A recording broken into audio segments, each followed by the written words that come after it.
ण्यं भर्गो देवस्य धीमहि धियो यो नः प्रचोदयात्। पूज्य स्वामी जी महाराज, विद्वज्जन एवं पवित्र ब्रह्मचारी, कर्णवेद संस्कार तक मैंने पिछली बार निवेदन किया था। माता और पिता के पास जब संतान होती है तो माता पिता किस प्रकार से संतान का निर्माण करें, किस प्रकार से उसको संस्कार देने का यत्न करें। जब बालक और बालिका 8 वर्ष की या 5 वर्ष के हो जाए, उसके पश्चात वो घर गृहस्थी में माता पिता के अधिक व्यस्त रहने के कारण कोई ऐसा व्यक्ति हो जो छाया की तरह संतान के साथ रह सके और साथ साथ में माँ का ममत्व और पिता का संरक्षण कर सके। ये क्षमता जिस व्यक्ति के अंदर हो, उसके हाथों में अपनी संतान को सौंपा जाता है और उसी को शास्त्रों में आचार्य कहा गया। आचार्य शब्द का अर्थ करते हुए महर्षि आस लिखते हैं, आचारम ग्राहयति इति आचार्य। जो अपने आचरण के द्वारा आचरण सिखलाता है उसको आचार्य कहते हैं। तो इस प्रकार से जो इतनी बड़ी तपस्या करता कि जो संतान के साथ हर पल और हर क्षण रहता हो, 24 घंटे जिसकी देख रेख में संतान रहती हो और साथ में उसको संरक्षण भी मिले और ममत्व भी मिले जिसके के द्वारा उसका विकास हो सके, ऐसे व्यक्ति के पास माता और पिता अपने बेटे और बेटी को ले जाते हैं। लड़के को गुरुकुल, लड़कों के गुरुकुल में, और लड़की को लड़कियों के गुरुकुल में आचार्य के पास ले जाया जाता है। और आचार्य इस प्रकार से उसका निर्माण करता, समाज के समक्ष माता पिता के समय ये इस प्रकार का उद्घोष करता है कि आपके संतान को मैं उतना ही सुरक्षित रखूँगा जैसे गर्भस्थ शिशु माँ के गर्भ के अंदर सुरक्षित रहता है।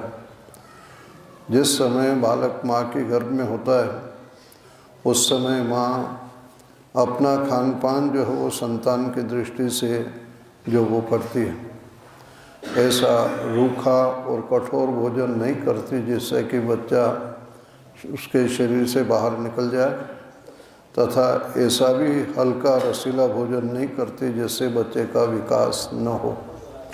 तो दोनों ही चीज़ें बड़ी महत्वपूर्ण हैं।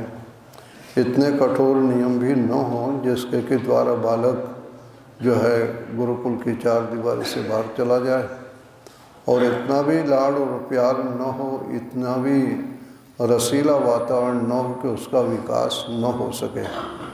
तो दोनों ही चीज़ों का इस प्रकार से ध्यान रखते हैं। इसलिए जहाँ पर आचार्य इस बात की घोषणा करता, अथर्ववेद के अंदर जो मंत्र आता, आचार्य उपनयमानो ब्रह्मचारिणं कृणुते गर्भमन्तः। जिस प्रकार से माँ के गर्भ में जो है संतान रहती है, ठीक इसी प्रकार से वह अपने गर्भ में मने उसका हर प्रकार से जो है संतान का, अपने छात्र का उसी प्रकार से ध्यान रखेगा। छात्र के लिए, विद्यार्थी के लिए अंतेवासी शब्द का प्रयोग आता है, और इससे बड़ी और उपमा क्या हो सकती है। यानी गुरु के हृदय में, आचार्य के हृदय में वह अंदर बसा हुआ है, उसका हर प्रकार का कार्य जो है वो अपने शिष्य को ध्यान में रख करके होता। इसलिए विद्यार्थी के सोने के बाद बस होता है और उठने से पहले वो उठ जाता है। जिस प्रकार से माता और पिता बच्चों के साथ खाना खाते हैं, गुरु भी अपने शिष्यों के साथ उसी प्रकार से खाना खाता। यानी जिसको ऋषि लिखते हैं, चाहे राजा का राजकुमार हो, चाहे दरिद्र की संतान हो, वह सब गुरु के लिए बराबर होते हैं, समान स्थिति उसकी जो वो रहती है। तो इस प्रकार से जहाँ पर ऐसे गुरु के पास, आचार्य के पास संतान को ले जाया जाता है, उस संस्कार का नाम ये उपनयन संस्कार है। उप कहते हैं समीप, नयन मन ले जाना। ऐसे विद्वान के पास, ऐसे आचार्य के पास जब माता और पिता संतान को ले जाते हैं, इसलिए उस संस्कार का नाम ये उपनयन संस्कार है, जिसको 8 वर्ष में या 5 वर्ष में जो है किया जाता है। अलग अलग आयु दी, 8 वर्ष हो, 11 वर्ष हो, 12 वर्ष हो। तो इस प्रकार से जिसको ब्राह्मण वृत्ति का बनना है, जिसको क्षत्रिय वृत्ति का जो है उसको निर्माण करना है, जिसको वैश्य वृत्ति का, मैंने संसार के अंदर 3 प्रकार के दुख हैं, अविद्या है, अन्याय है और अभाव है। अविद्या को दूर करने के लिए जो व्यक्ति अपने आप को लगाना चाहता है, जिसके लिए ब्राह्मण शब्द का प्रयोग, अन्याय को दूर करने के लिए जिसका निर्माण करना, हर जो राष्ट्र में आने वाले समय में अन्याय को दूर कर सके, उसके लिए क्षत्रिय और पदार्थों के अभाव की पूर्ति कर सके, उसके लिए वैश्य शब्द का प्रयोग जो आता है, जिसे हम लोग वर्ण कहते हैं। उपनयन का जहाँ पर समीप अर्थ है, वहाँ पर उपनयन का एक और अर्थ है। नयन कहते हैं नेत्र को, और उपनयन कहते हैं उपनेत्र को, चश्मे को। चश्मे की यानी उपनेत्र की उस व्यक्ति को जरूरत पड़ती है जिसको ठीक से दिखलाई नहीं देता है, चाहे पास का हो चाहे दूर का हो।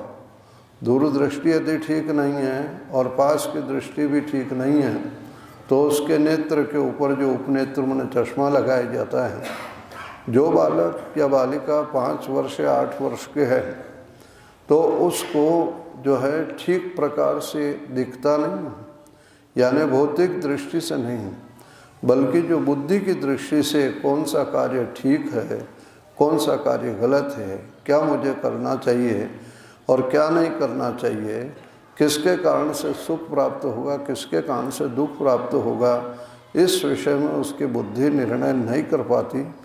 तब उस समय आचार्य इस बात को कहता है कि तुम अपने नेत्र से, अपनी बुद्धि से निर्णय नहीं करोगे, बल्कि अब तुम मेरे उपनेत्र से, मेरे जो है चश्मे से, यानी जो मैं तुम्हारे लिए हितकारक बताऊंगा उसको तुम करोगे, और जो तुम्हारे लिए हितकारक नहीं है उसका मैं निषेध करूंगा, उसका तुम जो है पालन करोगे।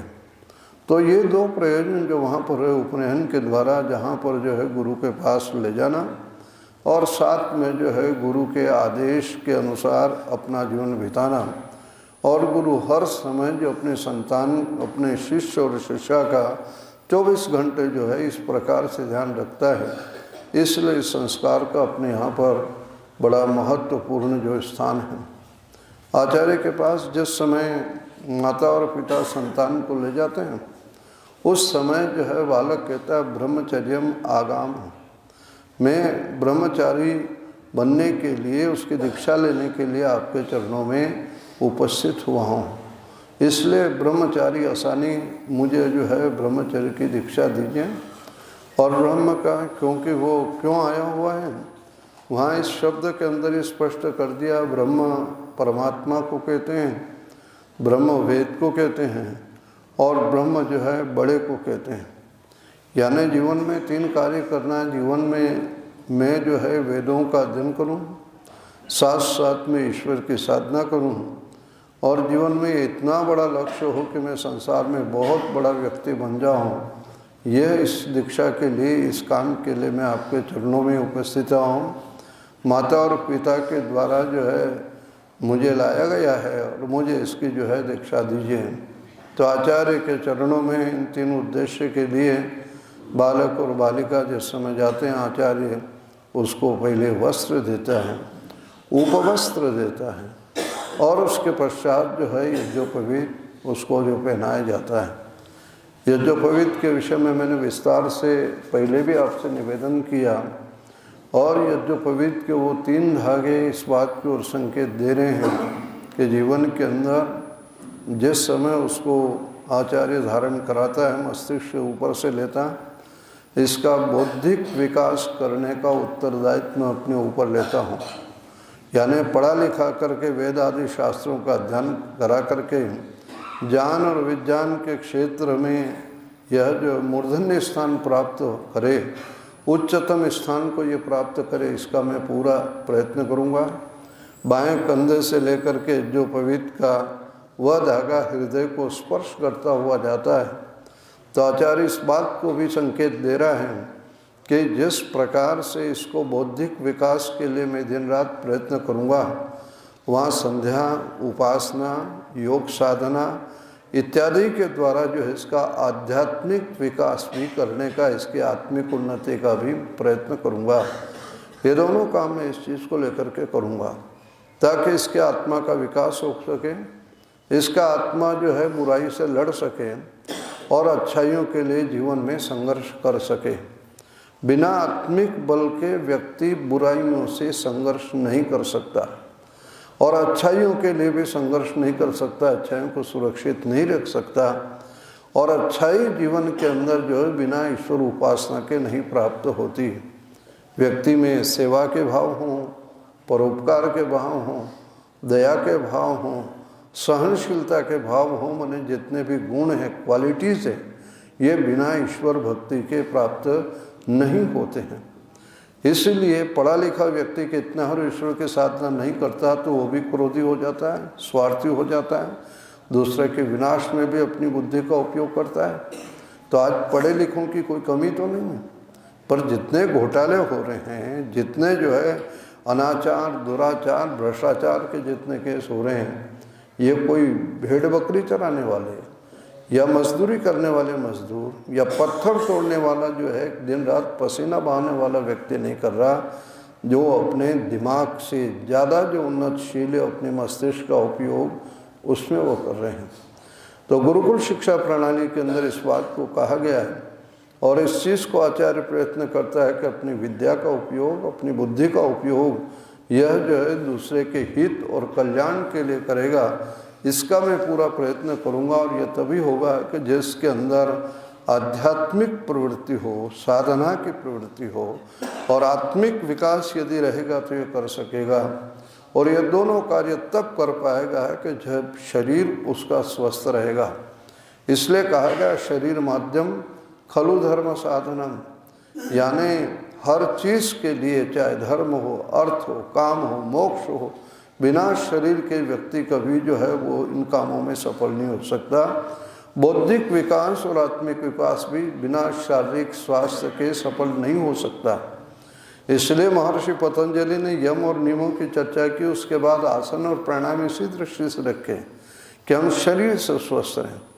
नाभि को टच करता हुआ ये जो पवित्र का वह धागा, वह सूत्र इस बात का भी संकेत देता है कि आपका बालक और बालिका इस शरीर से मजबूत रहेंगे, दिमाग से मजबूत रहेंगे और आत्मा से मजबूत रहेंगे। ये तीन धागे इसी चीज़ की ओर संकेत दे रहे हैं और गुरुकुल के अंदर आचार्य के चरणों में बैठ करके तीनों के तीनों कार्य जो है उस समय जो है आचार्य करने की घोषणा करता है। और ये कार्य कोई एक दिन, एक महीना, एक वर्ष नहीं बल्कि 16-16 वर्ष तक जो है दिन रात लगा रहता है अपने शिष्यों के निर्माण करने के अंदर। जीवन का अपना बहुमूल्य समय जो है उसके जो है निर्माण के अंदर ही वो सदा प्रयत्नशील रहता है। इसलिए इस बात को कहा गया है, यजुर्वेद का वो जो मंत्र है जिसका वाम मार्गियों ने अनर्थ किया, जहाँ आचार्य कहता है वाचम ते शुंधामी, प्राणम ते शुंधामी, जिस बात को कराया नेत्रम शुंधामी, श्रोत्रम शुंधामी, मने इसकी वाणी को भी मैं पवित्र करूँगा, इसके देखने की दृष्टि, नेत्र की दृष्टि भी पवित्र करूँगा, इसके कानों के अंदर जो शब्द पड़ेंगे वो भी जो है पवित्र शब्द पड़ेंगे, गंदे शब्दों इसके कानों में न आने पाएंगे, इसका मैं पूरा का पूरा वो ध्यान रखूँगा। इस प्रकार का संकल्प आचार्य उस समय जो लेता है, जिस यज्ञोपवीत के मंत्र को बोलते हुए उसको यज्ञोपवीत धारण कराया जाता, जिसके विषय में विद्वान इस चीज़ को कहते हैं कि ये तो आचार्य इस समय पहना रहा है, लेकिन परमात्मा ने भी जन्म से पहले हमें जो पहनाया था, जिस अमृता नाड़ी के साथ माँ और बच्चे का संबंध रहता है, जिसको नाल कहा जाता है, उसी को ये मंत्र संकेत देता है, जिसको आयुष्यम, आयु को सुरक्षित रखने वाला कहा गया है, परमम पवित्रम कहा गया है। नाल उलझ जाए बच्चा मर जाएगा, बच्चा जिंदा नहीं रहेगा। ये जो पवित्र तोड़ के फेंक दे कोई फर्क नहीं पड़ेगा। यदि जो है वह सहज स्वाभाविक है, उसके बिना उसका विकास नहीं हो सकता है, यह नहीं पहनता है व्यक्ति, वो भी शरीर से बलवान मजबूत जो रहता है। तो इस चीज़ का संकेत दे रहे हैं कि परमात्मा ने पुरस्ताद जन्म से पहले भी तुम्हें पहनाया था और उसी की नकल करते हुए मैं तुम्हें पहना रहा हूँ। इसलिए उस समय जो पुंसवन और सीमंतों ने इन संस्कार के द्वारा जो है माँ अपने भोजन से बालक का शरीर उसका निर्माण होता, बालक अलग से नहीं खाता बल्कि माँ जो खाती है उसी से वो भोजन लेता है। बालक अलग से पानी नहीं पीता, लेकिन माँ जो पानी पीती है उस अमृता नाड़ी से, नाल से ही वो पानी जो पीता है। विचार भी उससे बनते, भावना भी उससे बनती हैं। इसलिए सुश्रुत में कहा मातृस्तु खलु रस वहायाम नाड्याम गर्भ नाड़ी प्रतिबद्धा होती। मातृजम चास्य हृदयम तद रस हारिणी भी धमनी भी, यानी हृदय के अंदर भी उसके जो भावनाएं जा रही है, मस्तिष्क के अंदर उसके विचार जा रहे हैं और नाभि के अंदर जो जा रहे हैं जिससे उसका शरीर बन रहा है। और 3 काम यह आचार्य कर रहा है। उसने तो 9 महीने कर ली है, लेकिन यह जो है 1-2 दिन नहीं बल्कि वर्षों तक निर्माण करता है। जिस प्रकार से गर्भस्थ शिशु उस थैली के अंदर जिसको जरायु रहते हैं सुरक्षित रहते हैं, गुरुकुल की भी तो 4 दीवारी है जिसके अंदर जो है ये बालक और बालिकाएं सुरक्षित रहते हैं सांसारिक वातावरण से दूर। जो है केवल मात्र है यदि वो जुड़ा हुआ है गुरु के साथ तो केवल विद्या के माध्यम से उनके साथ जुड़ा हुआ है और बाहर के वातावरण से बिल्कुल दूर है। इसलिए ऋषि दयानंद तो यहाँ तक लिखते हैं कि माता और पिता के साथ जब गुरुकुल के अंदर ब्रह्मचारी रहे तो पत्र व्यवहार भी नहीं करें, यानी जब तक शिक्षा पूरी न हो जाए वो केवल गुरुकुल के वातावरण के अंदर रहे तब तक उसका घर में या कभी मिले भी माता पिता तो आचार्य के सामने मिले, क्योंकि उसने ये उत्तरदायित्व ले रखा है कि आपके बेटे और बेटी को मैं अन्याय को दूर करने के लिए, अविद्या को दूर करने के लिए, अभाव को दूर करने के लिए तैयार कर रहा हूँ, तो उसमें किसी प्रकार की बाधा उपस्थित न हो सके। इस प्रकार की जिम्मेदारी की घोषणा उस समय आचार्य करता है। आप देखें जो कोई पहनाते हुए उसके दाहिने कंधे को स्पर्श करता, उधर के उधर को स्पर्श करता है, उसके हृदय को स्पर्श करता है और स्पर्श करने का भाव है कि शरीर के इन अंगों के विकास का पूरी तरह से मैं ध्यान रखूंगा ताकि बालक में किसी भी प्रकार की कोई कमी न रहने पावे, क्योंकि ये मेरा अपना छात्र है। आप जानते हैं छात्र शब्द छत्र से बनता है, पाणिनि का सूत्र है छत्रादिभ्यो ण। पतंजलि उस समय इस चीज़ को कहता है कि गुरु किस प्रकार से अपने शिष्य की रक्षा करता, वो इस चीज़ को लिखता है महाभाष्यकार कि जिस व्यक्ति के हाथ में छाता होता है वो छाते पर वर्षा की बूंदें गिरती है, सूर्य की किरणें पड़ती है, लेकिन जिस व्यक्ति ने छाता पकड़ रखा वो बिल्कुल सुरक्षित रहता है। तो यदि गुरुकुल के अंदर कोई कठिनाई है, परेशानी है, आवश्यकता है, तो गुरु छत्र बन करके उसके पास रहने वाले छात्रों की रक्षा करता है। तो गुरु तो जो अपने शिष्यों की रक्षा कर लेगा, लेकिन शिष्य कैसे रक्षा करेंगे, तो वहाँ पतंजलि इस चीज़ को याद दिलाते हैं जिस व्यक्ति के हाथ में छाता होता है वो इस बात को अच्छी तरह से अनुभव करता है कि यदि छाते में छेद हो जाएगा तो वर्षा की बूंदों से मैं भी गीला हो जाऊंगा, सूर्य की किरणें मेरे ऊपर भी पड़ेगी। इसलिए अपने से ज़्यादा उस छाते की सुरक्षा में प्रयत्न करता है।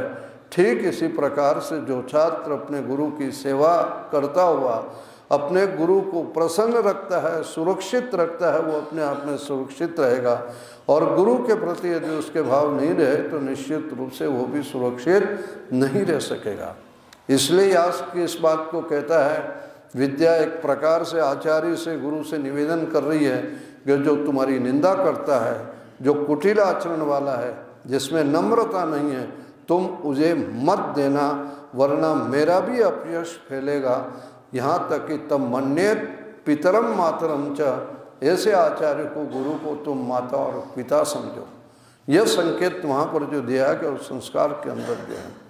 तो प्रिय ब्रह्मचारियों, मैं आपसे निवेदन कर रहा था कि इस प्रकार से जो है गुरु अपने छात्र का इस संस्कार के द्वारा जो है वो निर्माण करता है।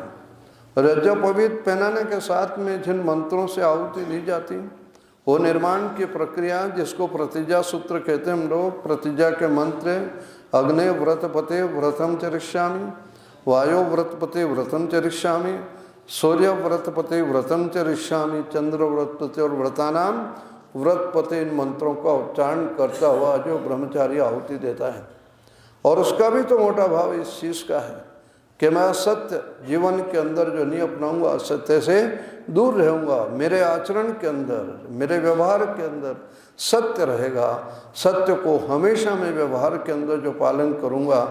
और एक प्रकार से यदि और मोटे रूप से और निवेदन करूं तो अग्नि जिस प्रकार से अग्नि की लपट ऊपर उठती है, उसको कितना ही दबा जाए लेकिन वो ऊपर जो उठती चली जाती है, ठीक इसी प्रकार से जो है छात्र इस बात की प्रतिज्ञा कर रहा है कि मैं अपने जीवन के अंदर उन्नति के लिए सदा प्रयत्न करता रहूँगा, मैं निरंतर जो है अपने जो उच्चतम शिखर को प्राप्त करूँगा।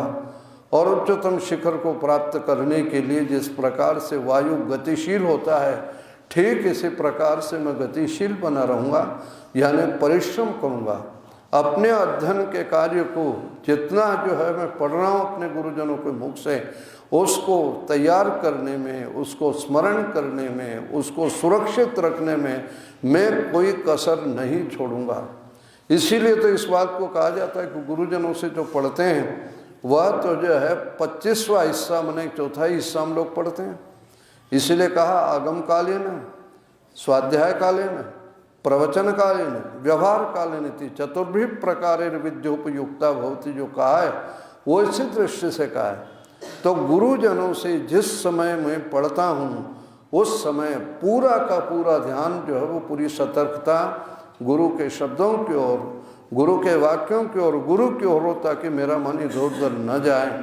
मैं पूरा प्रयत्न करूंगा क्योंकि जीवन के अंदर मुझे बहुत आगे बढ़ना, उच्चतम शिखर को प्राप्त करना है।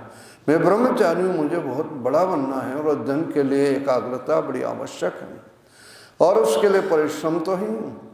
साथ में सूर्य को लेकर के जो आहुति दी जा रही, सूर्य को हम स्मरण कर रहे हैं और स्मरण करते हुए जिस प्रकार से सूर्य के प्रकाश से सारे लोकांतर प्रकाशित होते हैं, ग्रह उपग्रह प्रकाशित होते हैं, मैं विद्या के क्षेत्र के अंदर इतना आगे बढ़ जाऊं, इतना आगे बढ़ जाऊं कि मैं दूसरों को रास्ता बताने का प्रयत्न कर सकूं और उसके अंदर सफल हो सकूं।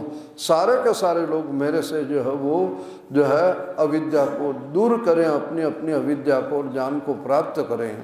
और इतना ही नहीं, आगे जहाँ पर चंद्रमा को याद करता है और इसी चीज़ को कहता है कि चंद्रमा हमेशा जो है प्रसन्न रहता है, चंद्रमा शीतलता देता है, चंद्रमा के उस गुण को मैं जीवन में धारण करूं, मैं प्रसन्न चित्त रहने का प्रयत्न करूंगा।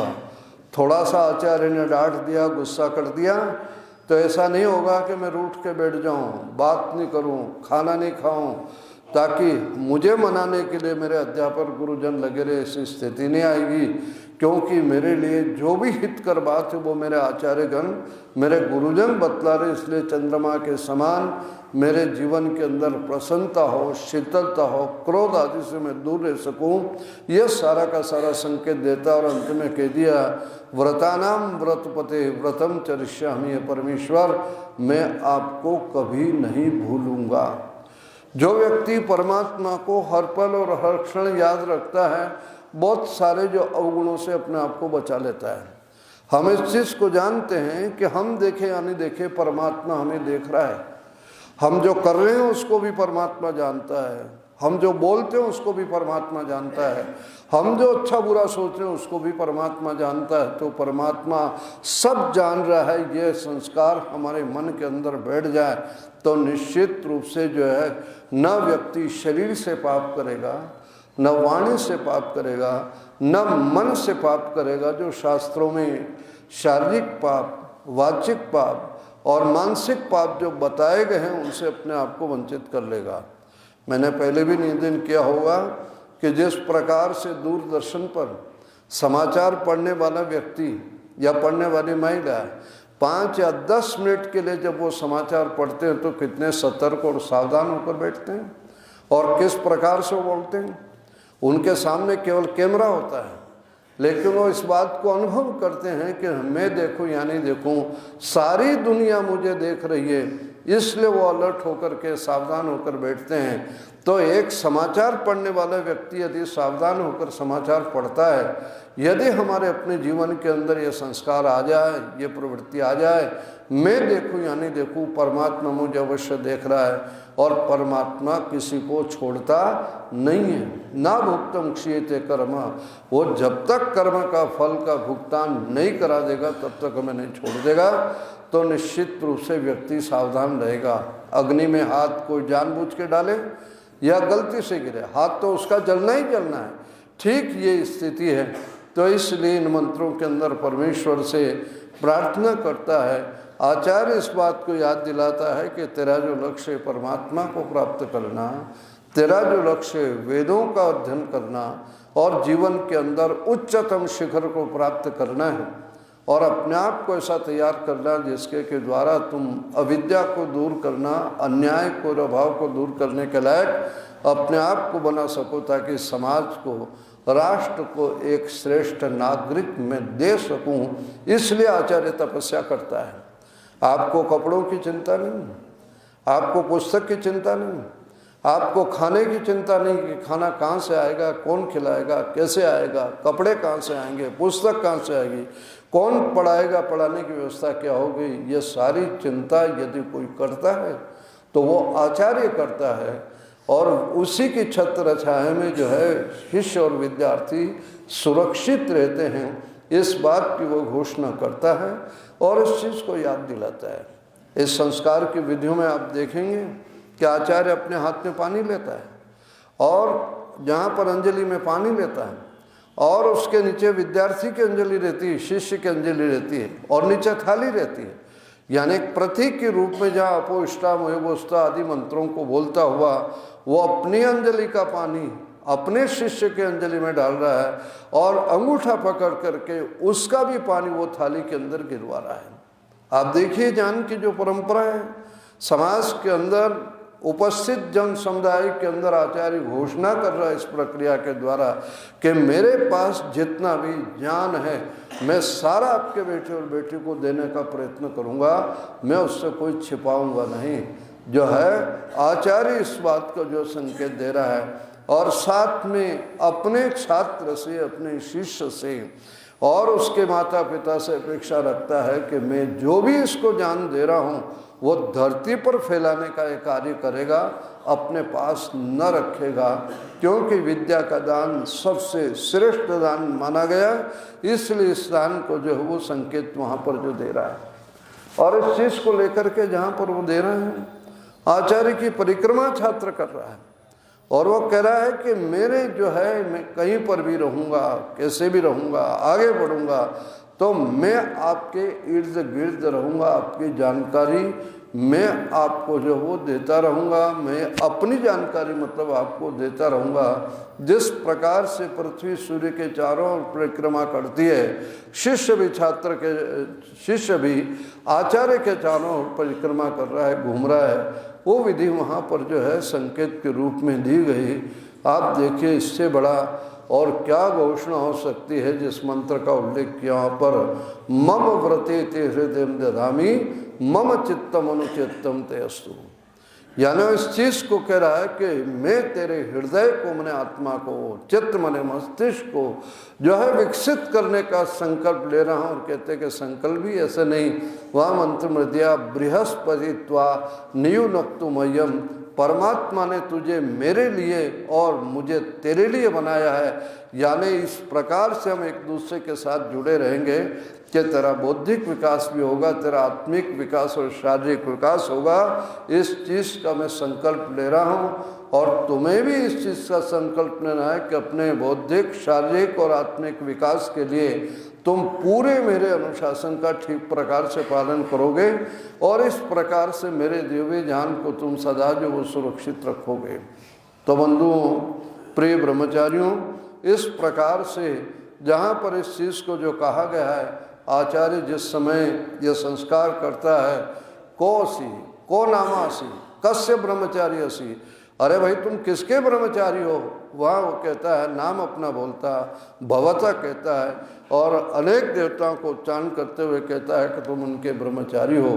तो ब्रह्मचारी शब्द अपने आप में बहुत बड़ा महत्वपूर्ण है।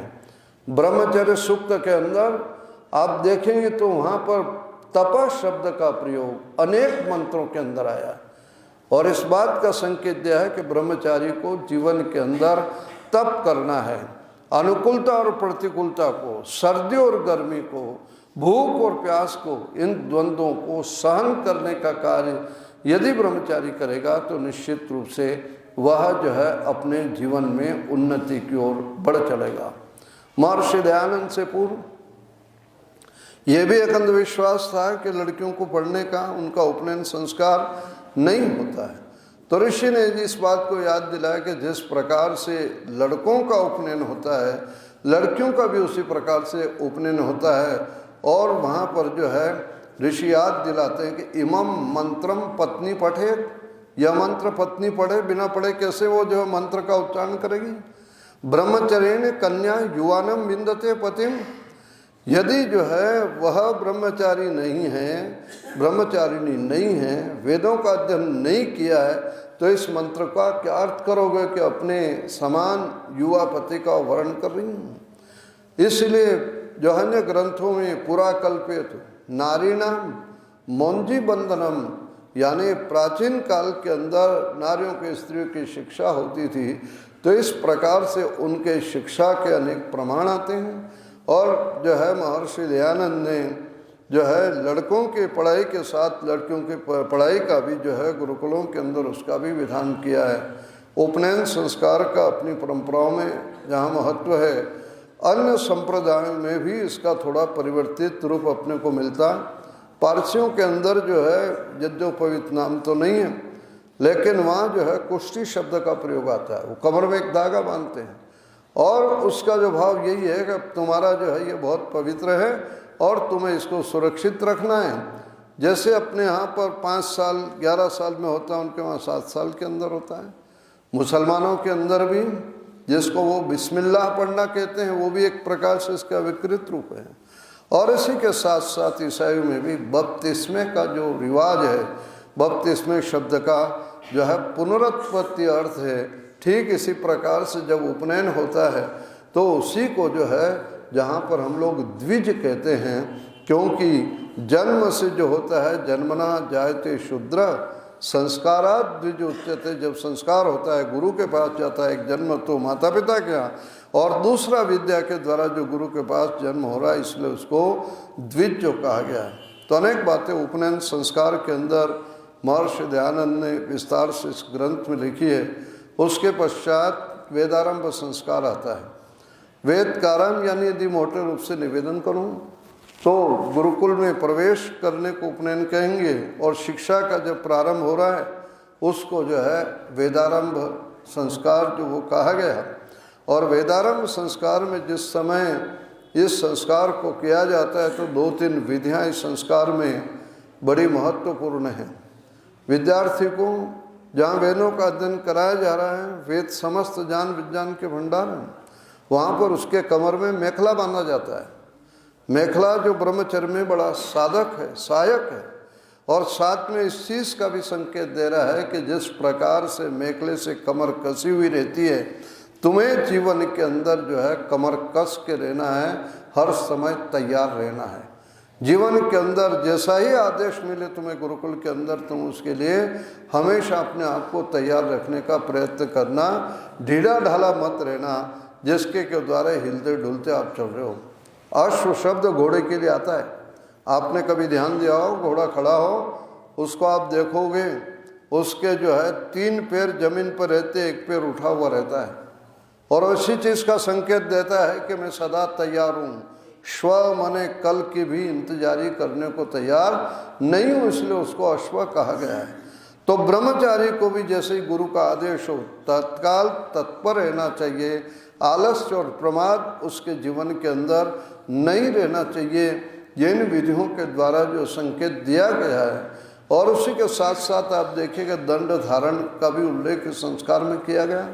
और दंड धारण का जो है मतलब एक तो मोटे रूप से बताया जा सकता है कि भाई गुरुकुल में जो है गुरुकुल जंगलों में होते थे, जंगली पशुओं से रक्षा के लिए ये दंड दिया जाता था। लेकिन मोटा तो भाव यह था कि दंड का एक हिस्सा आकाश की तरफ है और दूसरा हिस्सा धरती पर टिका हुआ है। आध्यात्मिक संकेत आचार्य इस बात को दे रहा है कि तुझे आकाश की ऊंचाइयों को छूना है, तुझे अपने जीवन के अंदर जो है बहुत उन्नति करना, उच्चतम शिखर पर तुम्हें पहुंचना है। इस चीज़ को जो है और जो है वहाँ पर कदम तुम्हारे धरती पर रहेगा, वहाँ पर इधर उधर उड़ने का प्रयत्न मत करना। दंड सीधा होता है, तो इस चीज़ को भी संकेत दिया गया कि तुम्हारा व्यवहार, तुम्हारा आचरण सीधा होना चाहिए, सरल होना चाहिए। टेढ़ा मेढ़ा, छल कपट आदि तुम्हारे अपने जीवन के अंदर नहीं होने चाहिए। साथ में जहाँ पर दंड धारण कर रहा है विद्यार्थी, जिस समय 10 साल 12 साल 15 साल का हो रहा है, मान लो उस समय चाहे शिष्य के लिए कहा गया है दंड देता हो, गुरु इस बात को कहता है यदि तुमसे कोई अपराध हो गया है, तुमसे कोई त्रुटि हो गई है और मेरी अपनी जानकारी में नहीं है, तो तुम्हारी अपनी ड्यूटी है कि तुम अपने आप अपने जो है दंड को धारण करो। दंड को धारण से मतलब पिटाई करो यह नहीं है, प्रायश्चित करो। तुम जो भी गलती हो गई उसके लिए अपने आप को प्रायश्चित करने का यत्न करो, अपने आप को दंड हो, ताकि तुम अंदर से कभी भी जो त्रुटि और अपराध न कर सको। इस चीज़ का संकेत वहाँ पर इस दंड के द्वारा दिया जा रहा है। साथ साथ में जो है भिक्षा का भी उल्लेख यहाँ पर किया है कि गुरु के पास रहते हो तुम्हें भिक्षावृत्ति करनी है। भिक्षावृत्ति इसी दृष्टि से कि अहंकार दूर हो सके। किसी भी बालक के मन में, किसी ब्रह्मचारी के मन में ना आए कि मैं बहुत बड़े पिता का बेटा हूँ, मैं किसी राजा महाराजा का लड़का हूँ या किसी अधिकारी का लड़का हूँ, जहाँ पर मैं तो संपन्न घराने का व्यक्ति हूँ, वहाँ पर ये अहंकार उसके जीवन के अंदर न रहे। गुरु के पास सब शिष्य बराबर हैं और ऐसी स्थिति के अंदर नम्रता उसके जीवन में रहे। और वहाँ पर भिक्षाम देहि का जो प्रयोग किया गया वो इसी दृष्टि से कि मांगना पड़े तो मांगेगा वही जिसके अंदर जो है पद का, पिता के पद का, पिता के धन का, पिता के वैभव का उसको अहंकार न रहे। ये नम्रता और शिष्टता उसके अपने जीवन के अंदर जो बनी रहे। तो इस प्रकार से संकेत यहाँ पर इस वेदारंभ संस्कार की इन विधियों के द्वारा जो है आचार्य इस चीज़ को दे रहा है। प्रिय ब्रह्मचारियों, वेदारंभ संस्कार के अंदर पिता अपने बेटे को उस समय गुरुकुल में जब ये संस्कार होता है तो उपदेश दिया गया और लगभग 22 वाक्य उसने उपदेश के अंदर जो बोले, जो इस संस्कार के अंदर लिखे हैं। यानी इस चीज़ को लिखा है कि अति जागरण, अति शयन, अति खट्टा, अति मीठा, यानी दिवाशयन, ये सारे का सारा तुम्हारे अपने जीवन में न होने चाहिए। क्रोध न हो, झूठ न हो, अष्ट मैथुन से अपने आप को जो है बचा कर रखो, ब्रह्मचर्य का पालन करो इत्यादि जो है अनेक प्रकार से पिता जो इस चीज़ का उपदेश देता है और इस चीज़ को देता है कि तुम्हें गुरु के अनुशासन में रहना है, आचार्य के अनुशासन के अंदर रहना है। दिवा माँ स्वापसी तुम्हें दिन में जो है वो शयन नहीं करना है। तो इस प्रकार से लगभग 22 उपदेश वहाँ जो आचार्य अपने जो है शिष्य किस प्रकार से आचार्य के चरणों में रहेगा, यह संदेश जो है पिता उस बात को दे रहा है। बड़ा विस्तार से संस्कार विधि के अंदर लिखा है। वेदारंभ जैसा मैंने आपसे निवेदन किया था और इनके अंदर जो कहा है कि स्वाध्याय ऋतम च स्वाध्याय प्रवचन है, सत्यम च स्वाध्याय प्रवचन है, यम और नियमों का संकेत वहाँ पर जो दिया है। आप इस यश को जानते हैं कि यम और नियम केवल समाधि, धारणा, ध्यान और समाधि लगाने वाले के लिए नहीं है, बल्कि यम और नियम का अभ्यास जो है प्रत्येक विद्यार्थी को, प्रत्येक ब्रह्मचारी को होना चाहिए, ताकि उसके जीवन के व्यवहार में अहिंसा रहे, उसके व्यवहार में सत्य रहे, उसके व्यवहार में अस्तेय माने चोरी न करने की प्रवृत्ति हो। इस प्रकार से जब अभ्यास उसको कराया जाएगा और ये याद दिलाया जाएगा इस चीज़ को लेकर के कि हमें हिंसक वृत्ति छोड़नी चाहिए, झूठ, चुगलखोरी, चोरी करना और ये नहीं होना चाहिए ब्रह्मचर्य का पालन करना है। अपरिग्रह, ज़्यादा से ज़्यादा इकट्ठा नहीं करना, जो जितना मुझे चाहिए उतना ही सामान मेरे पास, पढ़ने का, लिखने का, किताबें हैं, कपड़े हैं या खाने पीने का सामान सारा का सारा मेरे पास हो। ऋषि इस चीज़ को कह रहे हैं कि यम और नियमों का पालन करते हुए पढ़ते और पढ़ाते चले जाएं। व्यवहार के अंदर, जीवन के अंदर शौच माने शुचिता हो, पवित्रता हो।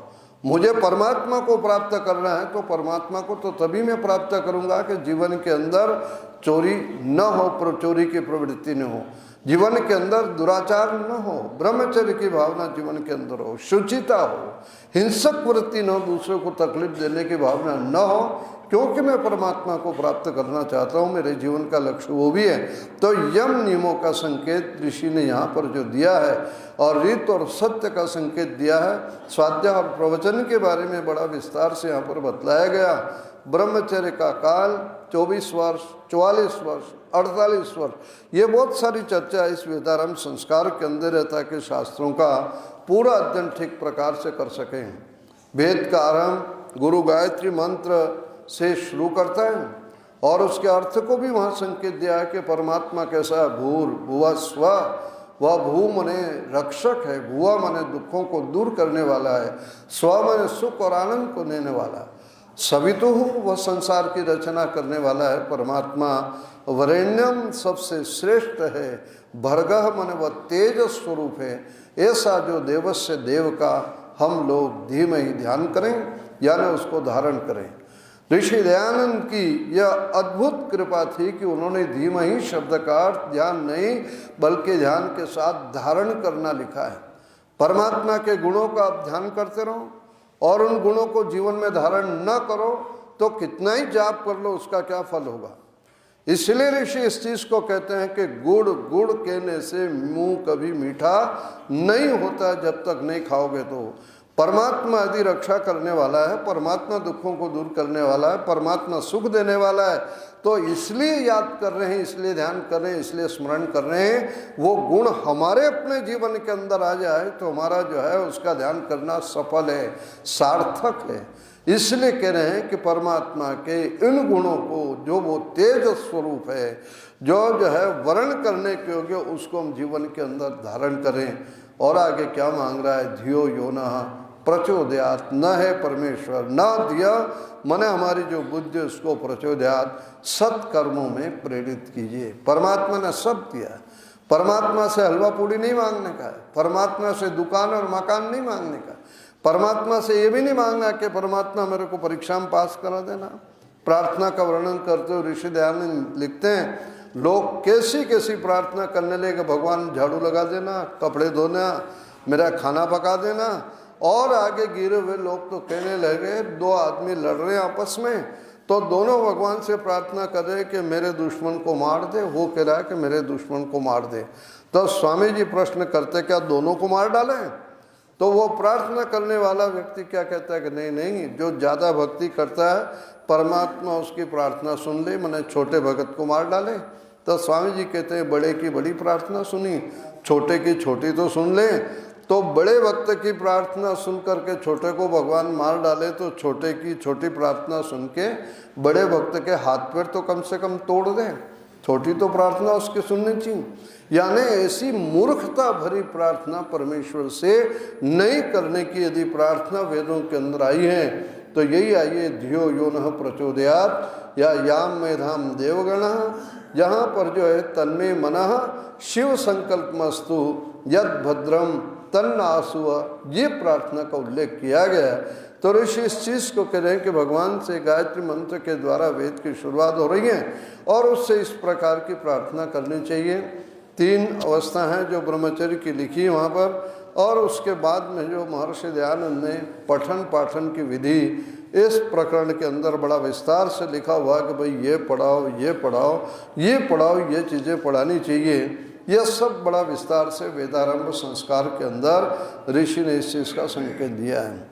वेदारंभ संस्कार के पश्चात जब विद्या हमारी पूरी हो जाती है तब अगला संस्कार आ जाता है जिसे समावर्तन संस्कार कहते हैं। और समावर्तन संस्कार वेदम समाप्य स्नायात, यानी वेद आदि शास्त्रों का 15-16 साल तक विद्या अध्ययन करने के पश्चात जब विद्या पूरी हो जाती है और लड़का जो लड़की पूर्ण रूप से संपन्न हो गए, सद्गुणों से संपन्न, और तीनों गुण उनके जीवन के अंदर आ गए हैं कि वो अविद्या को दूर करने के लायक है, कोई अन्याय को दूर करने के योग्य जिसने अपने आप को बनाया और अभाव को दूर करने के लिए जिसने अपने आप को बनाया। आचार्य उस दीक्षांत समारोह में ये ब्राह्मण, क्षत्रिय और वैश्य की उपाधियाँ दिया करता था। ये दीक्षांत समारोह होता था और उस समय जो है वह जो वापस माता और पिता को उसकी संतान सौंप देता था ताकि मैंने आपके बेटे को राष्ट्र का अच्छा नागरिक बना दिया, इन दुखों से लड़ने के लायक हो गया, हर प्रकार से योग्य बना दिया है। और उस समय जब घर पर जाता है वापस पढ़ करके, उस समय जो है गुरु जो संस्कार करता है, बालक का जो संस्कार होता है 25 वर्ष की अवस्था में, उसको समावर्तन संस्कार कहते हैं। समावर्तन संस्कार का भी ऋषि ने बड़ा विस्तार से लिखा है कि भाई वो जूते चप्पल पहने, मालाएं पहनाई जाए, वस्त्र आभूषण आदि से उसको जो है सम्मानित किया जाए, क्योंकि ब्रह्मचर्य अवस्था के अंदर उसका जीवन तपस्वी रहा है और तपस्वी जीवन के अंदर ये सारी चीज़ें नहीं थी। तो उस समय जो है उसका जो है समावर्तन संस्कार के समय यह सारी की सारी चीज़ों का वर्णन किया। 8 घड़ों से भी उल्लेख किया गया है कि पानी से उसको स्नान कराया जाए। संकेत है कि पानी जैसा शीतल है, ठंडा है, वो शीतलता उसके मस्तिष्क के अंदर जो है वो बनी हुई रहे, जीवन के अंदर सोच समझ करके विचार करके वो कार्यों को ठीक प्रकार से करे, इस चीज़ का वो संकेत वहाँ पर जो दिया है। इसलिए वस्त्र से, आभूषण से, पुष्पमाला से जहाँ उसको जो है सम्मान किया जाता है और घर की तैयारी करता है। इस समावर्तन संस्कार का वैसे आप देखेंगे 33 उपनिषद में बड़ा विस्तार से वर्णन आता है। विद्या समाप्ति के पश्चात जिस समय गुरु से विदा लेता है शिष्य, उस समय गुरु उसको उपदेश देता हुआ कहता, सत्यम वद धर्मम चर, भाई तू धर्म का आचरण करना, सत्य तुम्हारे अपने व्यवहार में रहना चाहिए। मैंने 16 साल तुम्हारे जीवन के निर्माण के अंदर लगाए हैं और ऐसी स्थिति के अंदर तुम मेरे से दूर जा रहे हो, दूर हट रहे हो, तो इस चीज़ को याद रखना है कि तुम्हारे अंदर ये सद्गुण सदा सुरक्षित रहे। और एक वाक्य पर आचार्य विशेष रूप से ध्यान देता था, स्वाध्याय प्रवचनाभ्याम माप प्रमदितव्यम। स्वाध्याय से और प्रवचन के सुनने और सुनाने से तुम कभी प्रमाद मत करना, अपना आत्मचिंतन अवश्य करते रहना, साथ में वेदादि शास्त्रों का जो है वो स्वाध्याय करते रहना, ताकि तुम्हारे जीवन की निर्मलता और पवित्रता बनी रहे। यदि ये कर्म चिकित्सा हुआ, यदि तुम्हें कहीं पर भी कोई संदेह हो, शंका हो, कहीं पर भी हो, तो आकर के तुम जो है पूछ लेना। इस प्रकार से वहाँ पर उस उपनिषद में बड़ा विस्तार से बतलाया।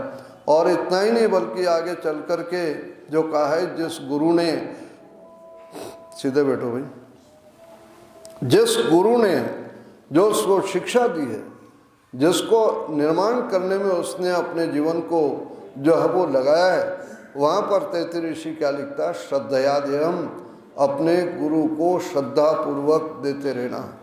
समावर्तन संस्कार में भी ऋषि इस चीज़ को याद दिलाते हैं कि माता पिता जो है आचार्य का सम्मान करें, उनको दक्षिणा आदि देवे, धन आदि से, ताकि जो है विद्या का दान की परंपरा इसी प्रकार से चलती रहे।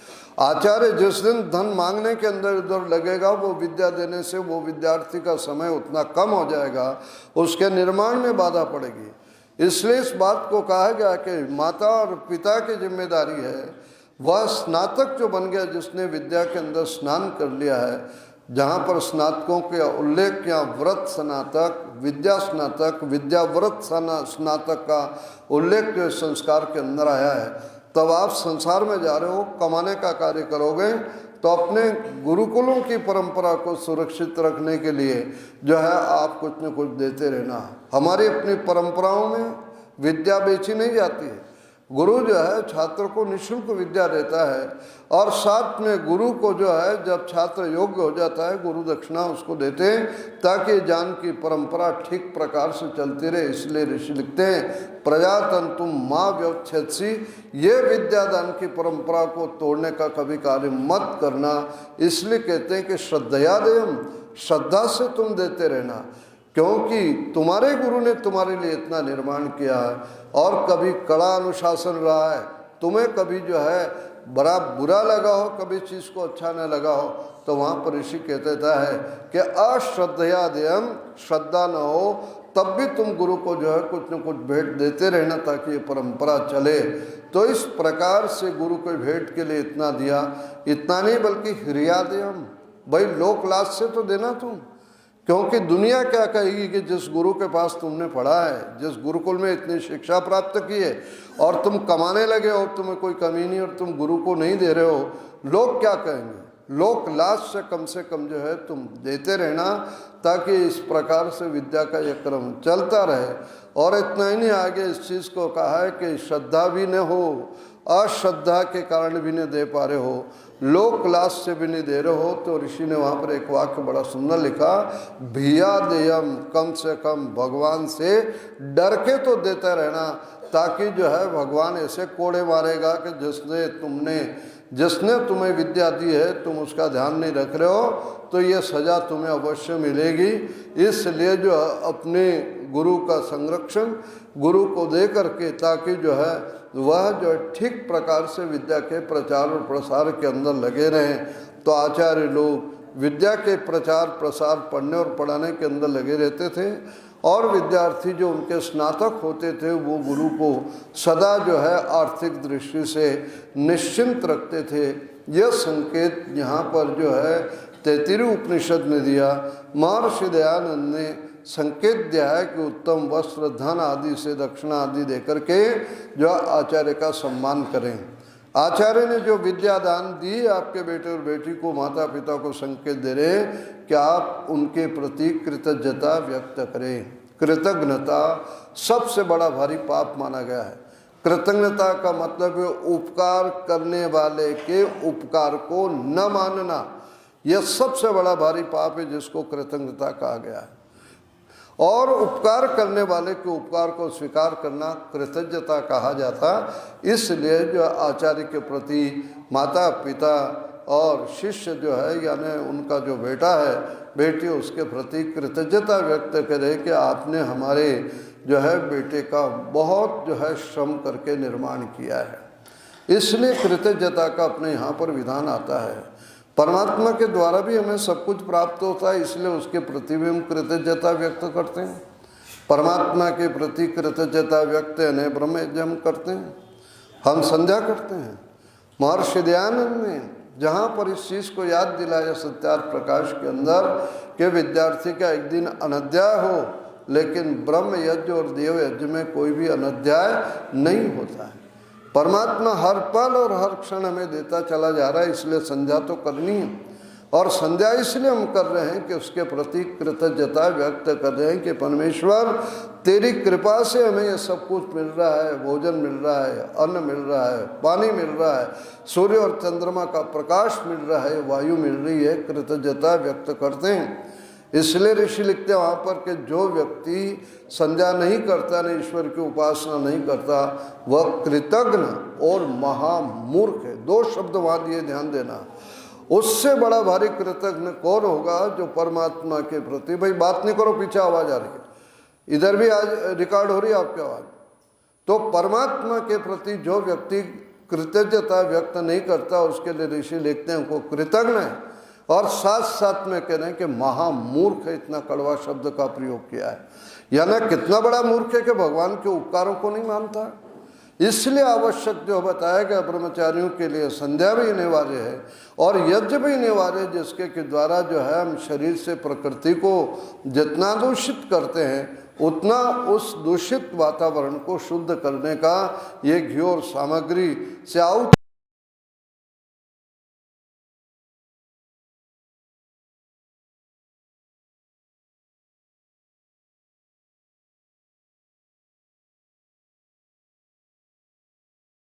इस के अंदर इस बात को लिख रहे हैं कि माता पिता और शिष्य जो है उस आचार्य के प्रति कृतज्ञता व्यक्ति क्या करें, वस्त्र धन आदि के द्वारा जो है उनका सम्मान करें।